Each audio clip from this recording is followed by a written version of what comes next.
What's up guys, it's Pliskin Boy here, and we did an entire series where we went through all the different guns in Metal Gear Solid 5, and we talked about what their real life counterparts are, as none of them are really real, they're all just pseudo guns that are like mashed up versions of real guns. Well, we didn't do the rocket launchers or turrets. I didn't know if people would be interested in that. If you are, let me know in the comments below, but I figured since we talked about the majority of what Venom Snake uses, why don't we talk about what would actually be practical for him to be bringing with him into the field while he's sneaking, assassinating, Fultoning, all this kind of stuff. I'm gonna go specifically into the guns because that's what I know about. I've had people ask me to talk about gear in the past, but I don't really know about gear and I don't want to talk out of my ass to you guys. So because of that, we're gonna be looking specifically at what guns this super mercenary back in 1984 should have brought with him to realistically be able to do a lot of the things that he does in-game. The first gun that I'm going to suggest that Venom Snake brings with him, keeping in mind the time frame of 1984, would be the MP5SD-A3. Now, this is a version of the MP5 that comes with an integral suppressor stock that can fold into the gun, so you can make it much more compact than you would with an A2, which has a fixed stock. There's a couple reasons why I would suggest for this to be one of Venom Snake's main arms, rather than something like an M16 or a shorter carbine rifle, AK, all that other stuff that was around during the time. The first reason is that engagements in-game don't really go out beyond 50 meters. Anytime you're using one of the assault rifles, it's very rare that you're making shots that go like across the entire base. Odds are you're going to whip out a sniper rifle for that. Most of the time when you're using the assault rifles in game, you're using them at the same ranges that you would use one of the SMGs. They just kick less and that's how the game balances them. But yeah, when Venom Snake is sneaking around through bases or even in the open plains of Afghanistan and Africa, when he's bringing out his main arm, it's usually in ranges of 50 meters, and the 9mm round is accurate up to 50 meters. So this would be a very good fit for that reason. Also, thanks to the integral suppressor, 70 decibels is going to be the noise that's produced with every shot. Now, to give you an idea of how loud 70 decibels is, it's about as loud as the ambient noise of a washing machine. So it's not going to be like you're going through indoor buildings, shooting a guy in the head with like your tranq pistol or whatever and no one's going to hear it. It's going to be more so if you're outside sneaking around and there's, trucks running,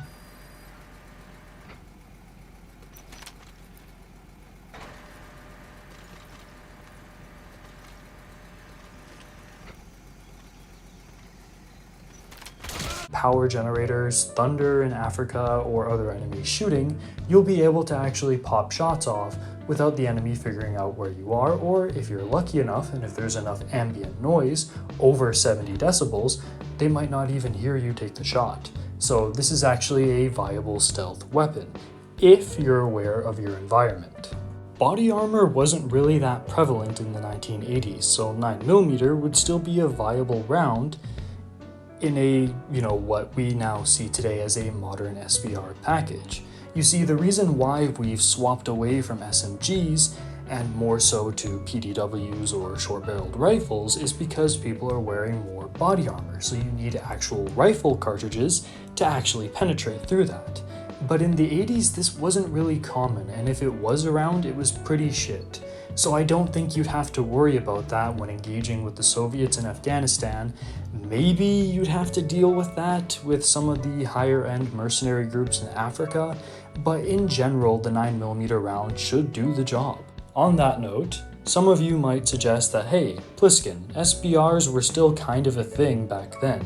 You still had a lot of Colt models that were experimenting with shorter barrels, you had stuff like the AUG and bullpup packages, and yeah, they existed, but they still had a long way to go to really supplant that compact SMG type package that was so prevalent for the time. you'd have these guns, but you didn't really have a lot of the attachments really conventionally. And none of them using 5.56 or 7.62 by 39 or any rifle cartridge is going to suppress as well as a 70 decibel MP5 SD. The last reason why I strongly suggest the MP5 SDA3 is because Venom Snake could fit a lot more 9mm magazines in his pouch than 5.56 magazines, so you get to carry more ammo. Then again, you have the collapsing stock, and the MP5 is a very reliable and tried and tested weapon. Now, because it has an integral suppressor with the SD variant, this thing's gonna get a lot more. It's going to get dirty much faster and will need more maintenance, but that won't be a problem for Venom since he has an entire fucking R&D team at base. So the maintenance of this gun isn't going to be too much of a hassle. The only potential issue I see with the MP5 in regards to Venom Snake using it specifically is the fact that the magazine well is very narrow and the charging handle is not necessarily the biggest thing out there. So if you're using a prosthetic hand to, reload this weapon or maintain it or do a press check, it might be difficult. But at the same time, Venom Snake has an R&D team at base, so if he needs to customize this thing a little bit to make it easier for him to use, he can do that. For the idea of a non-lethal weapon, realistically, there's only two ways we can really go here: shotguns or grenade launchers. Now, while both of these have very viable non-lethal options, I'm gonna choose a grenade launcher for Venom over a shotgun. Let me explain why. Shotguns are just going to be way too loud, and they don't really have the range of a grenade launcher, so it's not like you can hide somewhere behind something and arc a shot and the enemy hears it but they can't really tell where you are.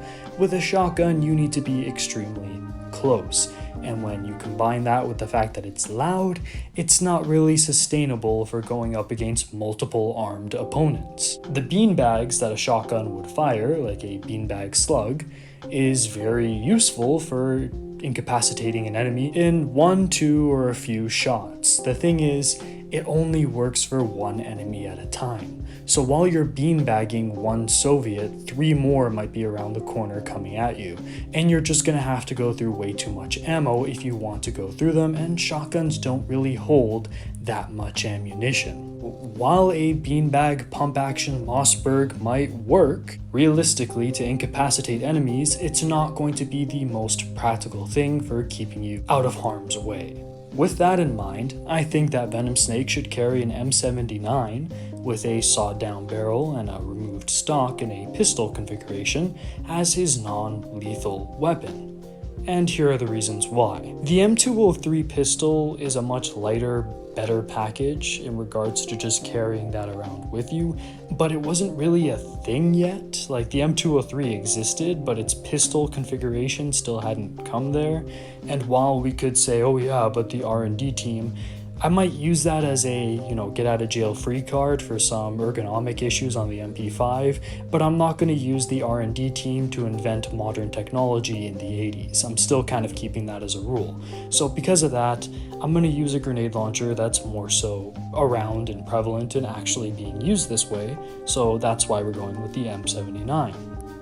So it's a practical non-lethal weapon because you can fire tear gas canisters, any type of smoke, so sleep or whatever. You can fit like stun rounds in there, non-lethal chalk rounds, which is basically just a non-lethal slug that'll do damage. It's less than lethal, maybe non-lethal isn't the right word, but yeah, it's very versatile. It's a compact, reliable, and rugged design. But yeah, you can arc these shots to extend your range, you can fire straight forward, you can bounce them off the ground. I mean, look at any riot situation where armed men need to take people out non-lethally, and grenade launchers is what they tend to use. So yeah, because of that, I definitely recommend the M79 in a pistol configuration as the non-lethal weapon that Venom Snake can carry around with him.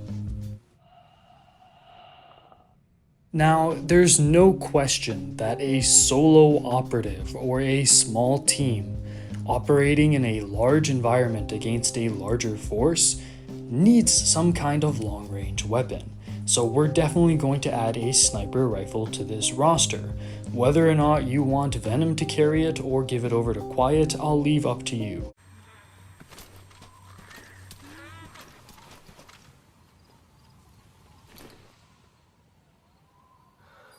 Now there's two weapons that I think would be a good fit here.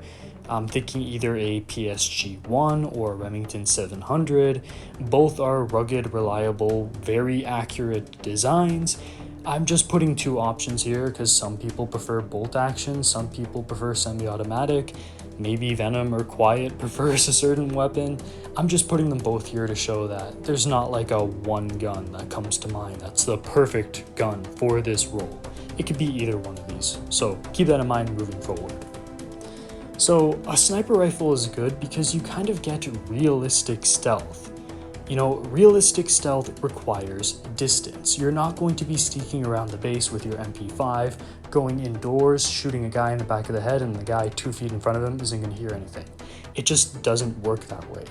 The closest you can get to a silent kill would be stabbing someone in the neck and, killing them fast, but then you have blood that goes everywhere, it's messy, and it's also risky just getting close to enemies, even if you're a CQC master like Venom Snake. So realistic stealth would dictate having a scoped rifle from far away so you could take out assassination targets or thin out an enemy crowd without them being able to figure out where you are or accurately return fire in most scenarios. Couple this together with the fact that a suppressed 308 is unheard 300 plus meters away. Fact check me on that. But once you put a suppressor on one of these things and you're a decent distance away, they might not even hear the shots. They just see their guys dropping and they don't really know where it's coming from. So if you want that realistic kind of pull the trigger, they're dead, they don't know where I am, they don't hear me, a sniper rifle is what you're gonna need here. Now for arguably the most important weapon of all, the sidearm that Venom Snake is going to be bringing in with him. And I think it's very obviously, iconically, not the fucking 1911.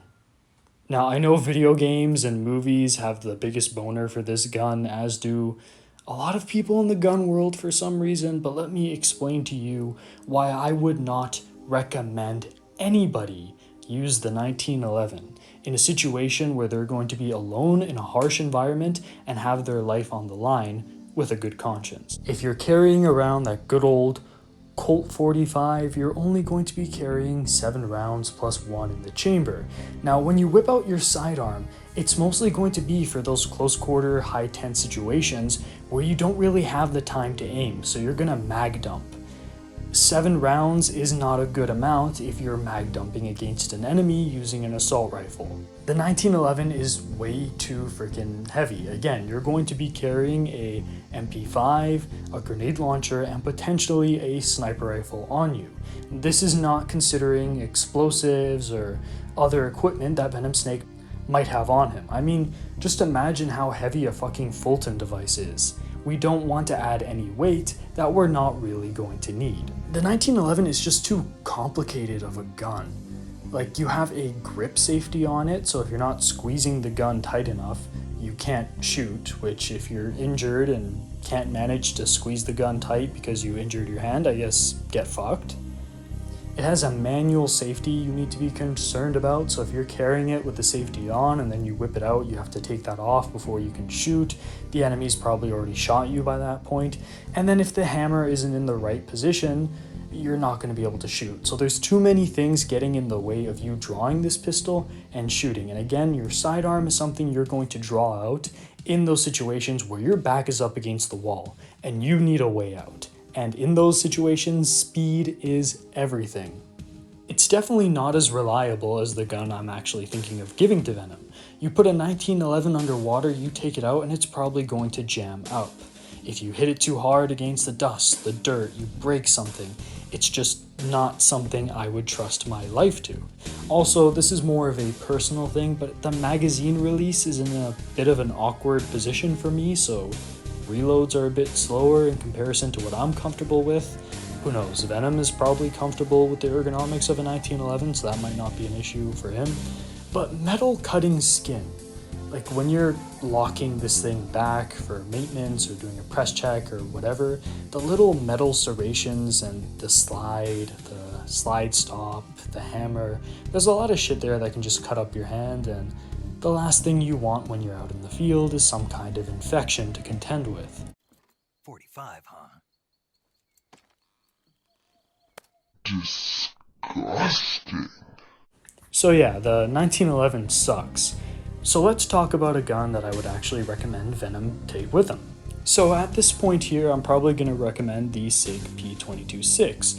It's still got that double action, like hammer and all that, things I don't like, but it's a venerable, reliable, decent capacity 9mm handgun. And since Glocks hadn't been invented by 1984,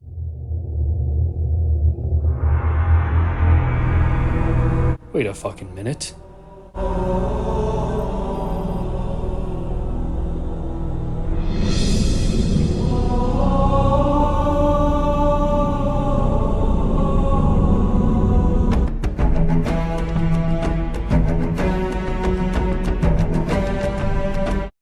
Okay, so scratch that, we're going to be carrying a original style Glock 17. Now, this gun here is rugged, it's reliable, and it has pleasing ergonomics that aren't going to cut or fuck up your hand. You hold 17 9mm rounds plus one in the chamber, so if you're carrying a hostage on your back and you need to draw this weapon out and fire, you're going to have a lot of rounds to mag dump. This thing is lighter, it's accurate, it's everything you want out of a handgun you can get in a plain old Glock. It's also pretty easy to reload this thing one-handed and carry it. Like, there's multiple methods for reloading this gun one-handed. Venom uses the method of just putting it back in the holster and then working with it that way. There's no hammer you need to worry about, there's no grip safety. This is just a simple, reliable, safe pistol that shoots exactly when you want it to shoot. So for giving Venom a sidearm to realistically use to keep himself alive, I would feel like I'd be doing him a disservice. Like, I would have to be a Cypher agent to tell him to bring in anything but a Glock 17. Now, here we are at the end of all things with our MP5 SD-A3, with our M79 pistol, with our PSG-1 or Remington 700 with a suppressor fitted onto it, and with our Glock 17. You might be asking me at this point, Bliskin, I appreciate the fact that you included a non-lethal option, but why isn't there a trank gun? And that's pretty easy to explain. Trank rounds are not consistent since they're dependent on a formula that has to be just right, and different people's bodies work in different ways. So I might trank one guy and it'll put him to sleep fast, but another guy might not be affected at all. It's not instant. When you shoot these things at people, even if you hit them in the head, it's not gonna knock them out. It needs to work through their system. A needle has to go in there and inject your serum. That takes time. And the most important reason why you shouldn't really bring a trank gun, even if you have the R&D team whip something up, is that the enemy isn't going to ignore the needle that has just hit their body. In every Metal Gear game, you can just go around tranking people and then they ignore it. But if you're sitting around there on patrol and all of a sudden there's a needle in your leg, the first thing you're going to do is scream out to your friends that there's a fucking needle in your leg.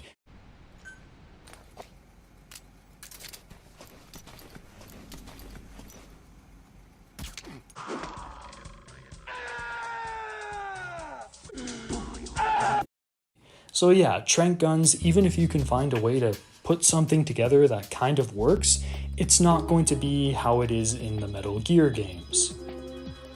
Like, that's the one thing we really need to keep in mind for all of the guns that I mentioned in this video.